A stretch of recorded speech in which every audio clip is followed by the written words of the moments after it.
由于自己没有刷墙的经验，被镇上装修材料店的老板忽悠了。1桶3升的白乳胶漆花了120大洋，关键只够刷一面墙，过程就不展示了，太闹心了。于是我痛定思痛，一不做二不休。既然老天爷不让我刷白的，那我就刷了。放了好多年油漆土都生锈的地打开都乳清分离，无奈只能打磨腻子粉。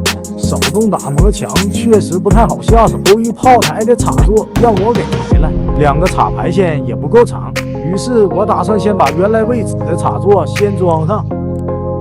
插座带开关，所以插座上需要一小段引线，还挺难掰弯。这里只需要一点点初中物理知识，还好学历刚刚够用。拧紧螺丝，这里我是带电装的，非专业人士千万不要模仿。这里普及一个知识，单独触碰220伏火线，手是会被弹开的，但是如果同时触碰零线火线，是会被吸住触电的。别问就是小时候被电过。拿电笔测试一下，这根是220伏的火线，先把火线装进开关，避免一会儿踩零线发生碰线的情况。由于以前乡下的房子布线不分颜色，所以带电可以检查哪根是零线，哪根是火线。这根是12伏弱电，所以是零线。装上拧紧，装上才想起来这是带开关的。火线接触入口了，变成开关控制插座了，把火线换到引线的口，这样开关和插座就都有进电线路了。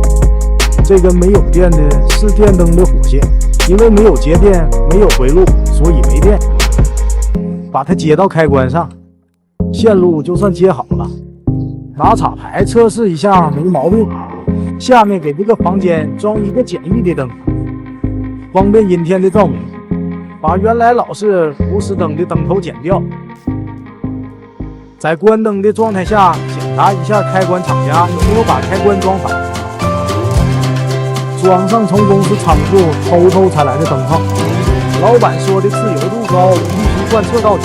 改天打算把仓库的吊扇也裁一个过来。最后测试一下，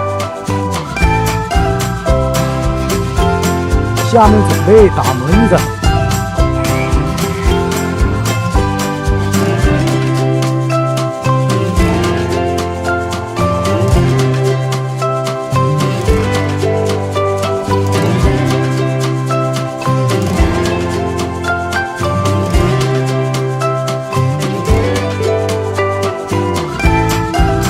这玩意儿灰太大了，今天乳胶漆终于到了，把桶洗洗，准备刷墙。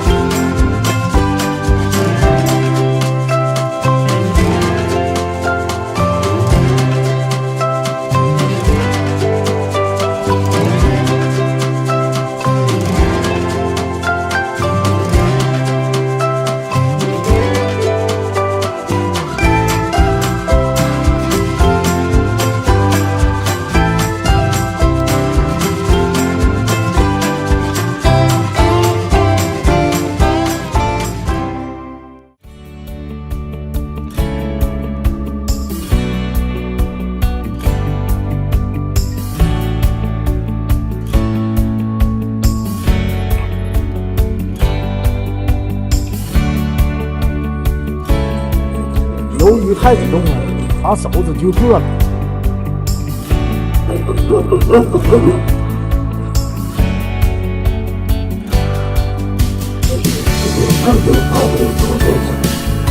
拿创口贴简单处理一下伤口。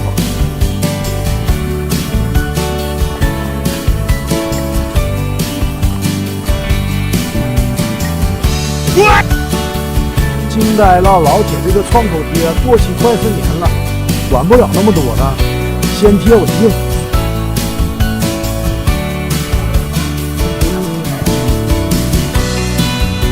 非常好用。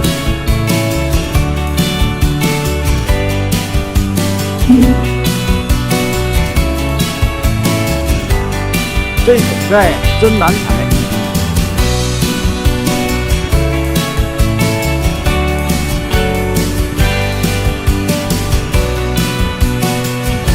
把管闸装上主闸，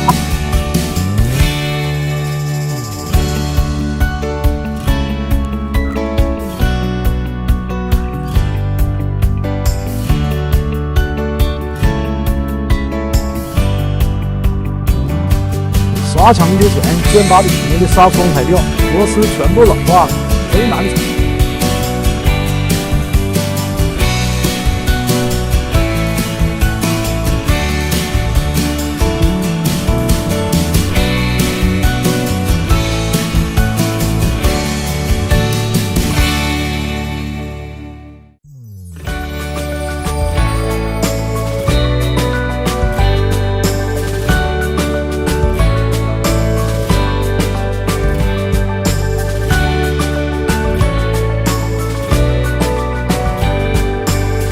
刷完检查一下，我好像一只猴子。不得不说，你的屁股是真的翘，滚筒滚不到的地方，需要用刷子刷一下。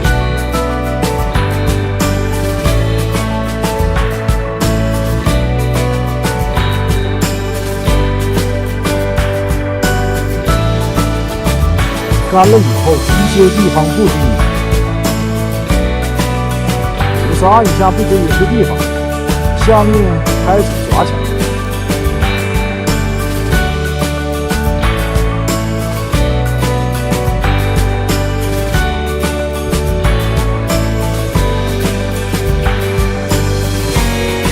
先试一下颜色，感觉还行。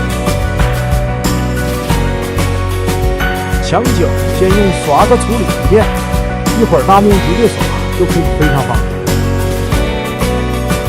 这次小聪明啊，18升可以刷2遍了。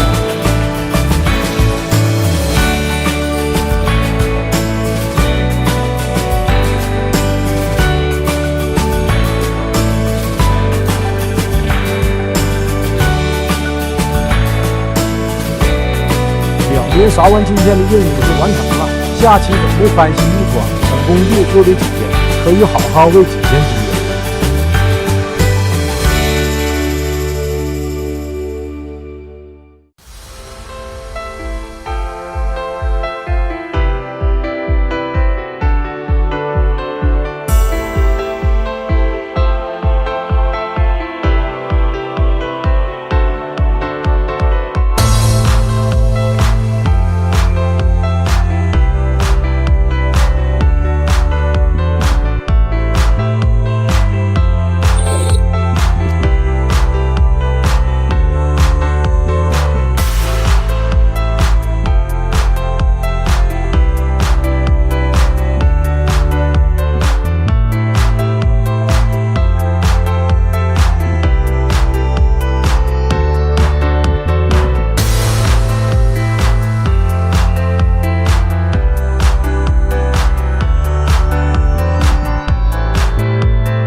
玻璃外圈又打了一遍，看着也更加的美观。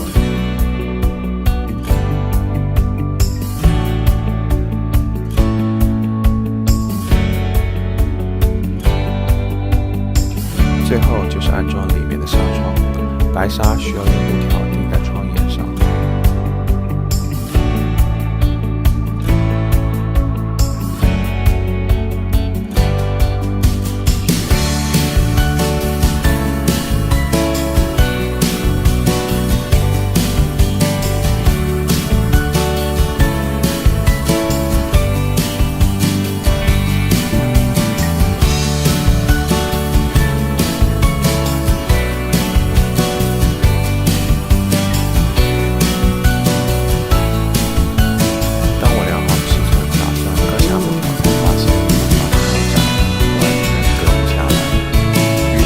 找到有激光切割机的朋友帮忙，还是机器效率高啊！布条有了，先试一下钉子的能力，因为太窄断了，只能先打孔再钉。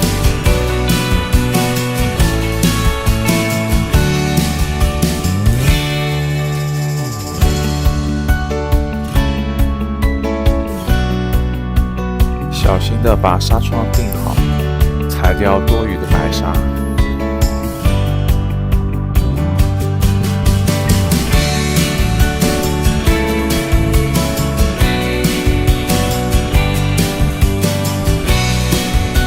贴上美纹纸，把木条粉刷成白色。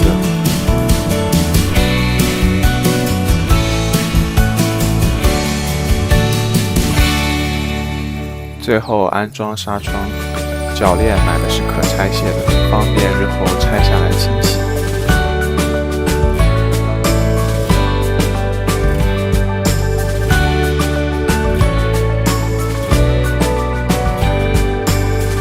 最后把我所有的工具摆放上置物架。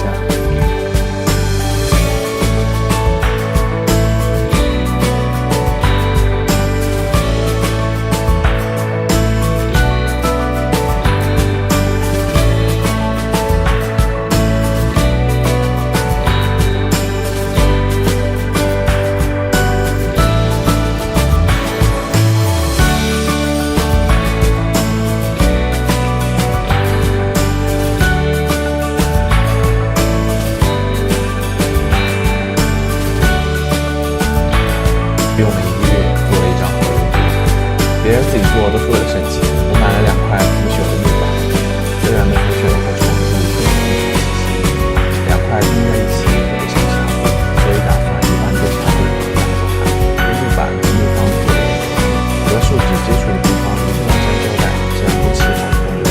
网上看到很多翻车都是因为模具漏，所以我里外都打了热，我就不信这还能漏。好好尺寸。切出需要的形状，我买的这2块木板都是平整，所以要加底加紧，强制掰直。调一手胶，把木板和树脂接触的位置能抹上树脂，这样可以防止有气泡。第一遍树脂抹到了比较薄的一层打底，表面的气泡可以用喷火枪消泡，但是一定要注意磨不成胶带，不要像我这样。真的是怕什么来什么，我打了那么多的热熔胶还是翻车了，所幸漏的量不大，用热熔胶配合吹风机的冷风快速补上。不知道这3只虫子是什么关系，死都要在一起。最开始用的是色浆调色，因为想要峡谷有星空的感觉，单独加了珠光粉，然后全部沉底，包括调的一些花纹，在干了以后也全都沉底，按照1次2公分的厚度浇筑，防止发热开裂。另一边铺上沙子做海滩，蓝色海绵打底，感觉沙子白秃了。转念一想，海底也会有沙子呀，就是这么追求真实。为了保护失足蚊虫，买了1块纱布钉上，海边再次铺上沙子，倒上树脂固定。吹海浪看着视频真简单，实际吹出来不能说一点不像吧，只能说毫不相干。擦掉重新吹，第2遍感觉还行，干了以后还是觉得不好看。海底也不是不能没有海浪，就是这么追求真实。谁能想到桌子都做一半了，木头里竟然还有蛀虫，赶紧封上。峡谷的颜色实在不满意，就重新买了珠光色和蓝色，是我要的感觉。但是10分钟后发热冒油的凝固，色粉注汁以后变成了老花。半小时后，我得到了一个裂开的老花架，无奈只能补上裂缝。谁能想到同一个链接竟然能买到2种胶，补过的孔洞干了以后也是老花状。追求完美的我哪受得了这个，果断强调重补。等胶再次干之后，继续尝试对它依然不买好。这次用水晶滴胶，已经有点半粘配的面包擦，可以擦明白。重新买了树脂，再涂一层盖掉毛。木板后好处就是单车细节时还有回归的余地。花纹再好看，过一会儿它又沉淀了。半夜只穿着裤衩起来搅拌花纹的狼狈模样，就不拍给你们看。尝试第不知道多少次吹海浪，第一遍不自然，为了擦掉重做；第二遍终于比较满意，干了却没有那么自然。希望懂的朋友评论区帮忙解惑一下。最后铺上透明的树脂，为了打蚊虫方便，还特意做了一个纱窗号，这也为后面的事故留下了痕迹。在盖纱网的时候，大面积沾上了胶。第二天，木框和地板粘在了一起，粘得太牢，把地板给粘下来了。之前卖的没有了。找了差不多的灰色，但是尺寸买错了，这一生真的很绝望。然后我得到了一个强迫症看会死的地步。最后拆模具，模具做的太结实了，非常费劲。称了一下，桌面100多斤，是的，100多斤，5公分的厚度，让切割都变得辛苦。因为想把木头露出来，就用电报机打磨。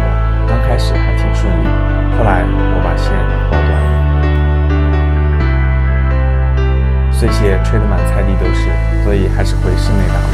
仓库送来一个货架和窗帘，把工具都摆上，窗帘挡灰，而且可以挡住那块恶心的地面。修好电报机，我做梦都没有想到，做了那么多功课的我，做河流桌还能遇到这么多高程程。又做了一个简易的工具，用修边机找出桌面，修边机还掉了一颗螺丝，搞不到。看我的表情，应该能想象有多重要。侧面有漏胶的孔洞，需要补胶。终于熬到了这批大的，满屋的白色飞屑像落叶飞絮，都是我花的冤枉钱，给每个边倒了眼角，这样用起来更舒服。最后安装上提前买好的石墨多透，这个颜色感觉更多的头发，照上清晰的那一刻，超级激动，像是自己生的丑娃，终于长好看了。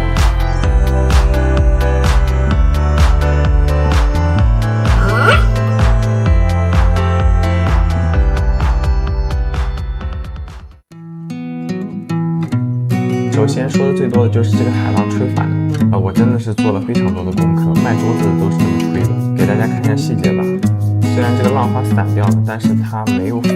然后就是视频结尾的灯光，因为我怕视频太长，大家看不下去，装灯的步骤没有剪进视频，想给大家整个彩蛋。桌底装了一条感应灯带，我是强迫症嘛，不想看到线，所以桌子就贴墙摆放了，其他的线路都用无痕胶粘桌底，也可以避免打孔。不要问我峡谷为什么没有亮，因为灯带买短了。然后就是那个虫子，其实我真的有很温柔的请它出来，但是它好像并不请人，所以呢，只请出了2只。本来海绵还想做深浅颜色的区分，但是呢，试了几次都不自然，这都擦掉了。包括灯带也买了2种，第一个灯带灯珠距离太远，灯光不均匀，而且拍摄的时候会有频闪，所以买了第2条 KOB 灯带。桌板正面打磨完以后，发现背面有很多漏胶的气泡孔和丑陋的胶带印，用凿子凿开补胶，背面也做了凿皮，就是打磨没有正面那么精细。然后很多人嘲笑我100多斤的桌板都搬不动，我想说这100多斤的重量都在右手手掌上，没有其他可以借力的点，单手掌托举球比较高，大家从那120多 G 的拍摄素材应该也能看出来。又全程只有1个人，所以更新会比较慢，希望大家不要催更，会焦虑，谢谢谅解，点波关注吧，希望能给大家带来快乐。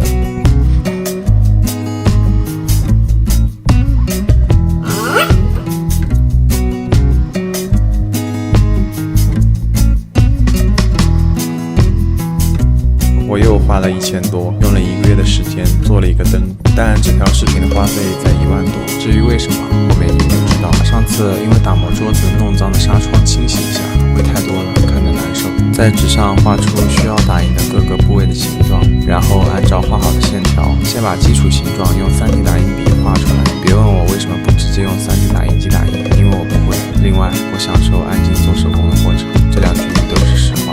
然后在皮卡丘身体上搭框架，做出立体感。头也是一样的操作，把头和身体粘在一起，用打火机烧一下皮卡丘的肚子，让材料软化，这样可以做出弯曲的身体造型。然后补一些线条，加固一下。后背也像搭桥梁一样，先做出框架。说实话，第一次做感觉好难，大神太多了，我必须为手残笨蛋争口气。第一遍后背不太满意，剪掉重新做，然后打密线条，强化一下结构。这时候我们把皮卡丘的头剪下来，把身体内部的框架剪掉，用打火机加热脚的位置，再用手指抠出脚的形状，最后再把头粘上去，看一下整体，感觉这个皮卡丘跟着我饿瘦了，身体弯曲程度也没有达到预期，那么就重新做一个吧。步骤还是之前的步骤，只不过在凹皮卡丘脸部造型的时候，是2块钱巨资购买的防风打火机头竟然掉了出来，这个质量还挺意外，但第二个感觉还行，轮廓有点像。接着就是把所有的结构内部填满，这个过程非常枯燥，而且非常耗时，但是一定要填满。为了打磨方便，再次把皮卡丘的头剪下来，再把粗糙的表面打磨一下。上次的打磨机坏掉了，换了这个电池的，但是沙皮一直上下不然简单粗暴。这个虫子看我做了半天，盯着我好烦，有种监工的感觉。西内不知道为什么这个打磨机旋转的方向是朝着自己，无数的碎屑飞到我的脸上。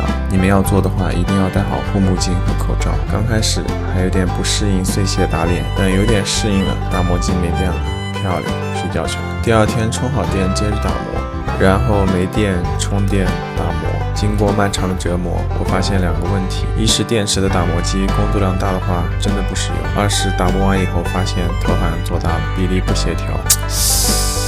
我接受不了，还是重做吧。然后又买了新的插电打磨机，顺便把上次弄脏的工具架收拾了一下，舒服了。第3次做，感觉熟练了许多，头和身体还是原来的配方，尾巴比较薄，所以直接画出形状，把形状填满以后，用电热刀烫成实心的。耳朵和手也是先打出框架，再填补缝隙。打磨以后可以用电热刀刮平整，这样可以减少表面的孔洞。比较大的孔洞需要用3D 打印笔填补以后再打磨。这时候发现腿好像抠短了，而且打磨的太用力，裤裆开线了，只能再给它穿一条毛裤，拉一下腿长。找到嘴巴的位置，用电热刀挖出嘴巴的形状，但好像挖小了，所以又把嘴封上，打磨，重新挖。手指的造型也用电热刀烫出来，当然也是砍了很多遍手才成功。本想用抛光机好好打磨一下皮卡丘粗糙的脸，结果头直接飞了出去，纱窗被耳朵戳破了，耳朵也断了，只能先用胶带粘一下，防止晚上蚊虫钻进来。这个故事告诉我们，欲速则不达，只能慢慢手工打。想到灯带只需要经过脸颊，就消掉了皮卡丘的天灵盖，在头的内部填补加厚。为了防止光从脖子进入身体，把脖子的部位也填满了。从上次做河流桌剩下的边角料里挑一块虫蛀严重的木头，因为要插灯管，用圆规画一个最大的圆，上锯台切割出大概的圆形。之前我自己做了一个锯台，很多网友反映结构有问题，会有危险。为了防止误导，视频我下掉了，甚至有个哥们儿因为担心我的安全，私信了我半个月。好了，现在又花巨资买了台锯，这甚是如你所愿。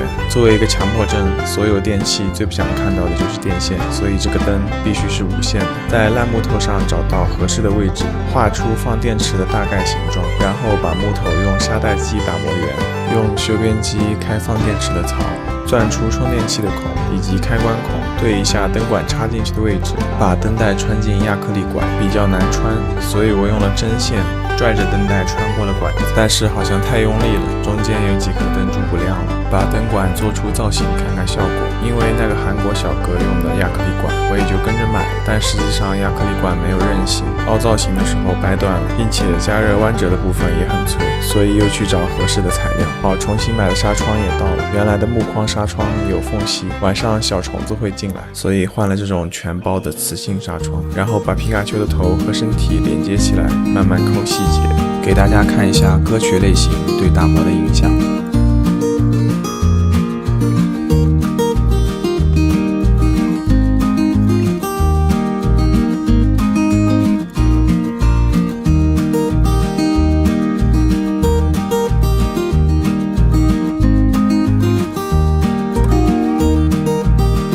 有好多朋友说这个桌腿配不上河流桌，怕支撑不住100多斤的桌桌面其实还是挺结实的。我装纱窗的时候你们也看到了，我150斤站在上面都没问题。就是这个桌腿的鞋垫已开胶了，而且吧，总坐着也很累，还是萌生了升级电动桌腿的想法。然后我又花了3800买了这套电动升降桌，这个桌腿之间的距离可以调节，也就是说，万一以后想做更大的桌子，也完全可以沿用这套桌腿。而且这个电机好牛，带着我和桌板一起升降都没问题。好快乐的老年跳楼机，再刺激一点都不行。但是呢，后来朋友问我，为什么不直接买个电动的腿，还便宜很多？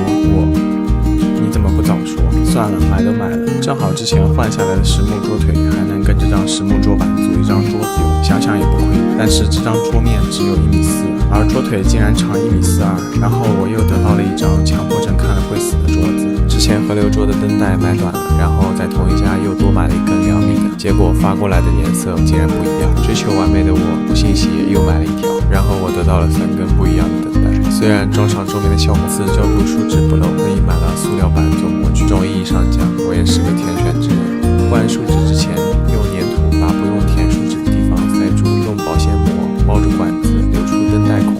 然后这是灌胶以后搅拌花纹，防止沉淀变老化。就这么搅了5个小时，它终于定型了。打磨好的皮卡丘用模型涂涂，把细小的孔洞、划痕填补一下，干了再打磨。在皮卡丘脑子里喷点底漆，底漆干了也有遮光的效果。然后把天灵盖装回去，打磨好，喷上底漆。底座树脂干透以后，还需要浇筑一个底盖，底盖做的比底座好看，可惜看不到。底盖打上螺丝孔，连螺丝孔倒角，再拧上螺丝，打磨底盖和底座到严丝合缝。最后倒圆角必不可少，摸起来舒服。给底漆干透的皮卡丘上面漆，然后特别油腻，又重新买消光漆。给油腻的老皮卡丘用脱漆液去油，脱完漆感觉好恶心。喷完黄色，感觉皮卡丘有了灵魂。对比一下之前作废的2个，确实头都大了。等黄色漆干了，再喷上其他部位的颜色，点睛之笔必须细致。成败在此一举。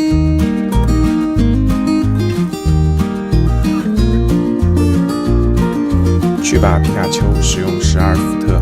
在我很小的时候，这部动画片的中文翻译叫神奇宝贝，当时只能在暑假肆无忌惮地看电视，而它也只会出现在点播台，中间还穿插着点播的其他动画以及2只蝴蝶等优秀曲目。看着不知名的冤种花着当时12块钱的巨额点播费，播着随机的剧情，脑补他被爸妈发现以后暴走的画面，甚至有些同情。动画片的剧情都看包浆了，中二的台词会随着剧情的发展脱口而出，甚至一度认为只要我满14周岁就可以去神奇宝贝中心领取我的那只皮卡丘。后来长大了，慢慢发现那些抱着半个冰镇西瓜坐在竹编凉席上无忧无虑看电视的暑假再也回不来了。有些童年真的会治愈一生。视频的最后有些话想对我可爱的粉丝们说，你们说我的视频治愈了你们，其实你们的评论也经常逗笑我们算是双向治愈。我的粉丝宝宝们真的特别可爱，要是不催更就更可爱了。本来这个工作自由度极高，你们一催我就焦虑，就有了一种上班的感觉。我做东西要求很高，不做到满意绝对不会发出来，而且也不喜欢分成若干期吊胃口，我就想让我的观众一次爽个够，就是这么真实。我觉得东方甄选的董宇辉老师这段话非常适合我，同样也送给各位。你不笨，你只是需要时间，耐心就是智慧，不见得快就是好。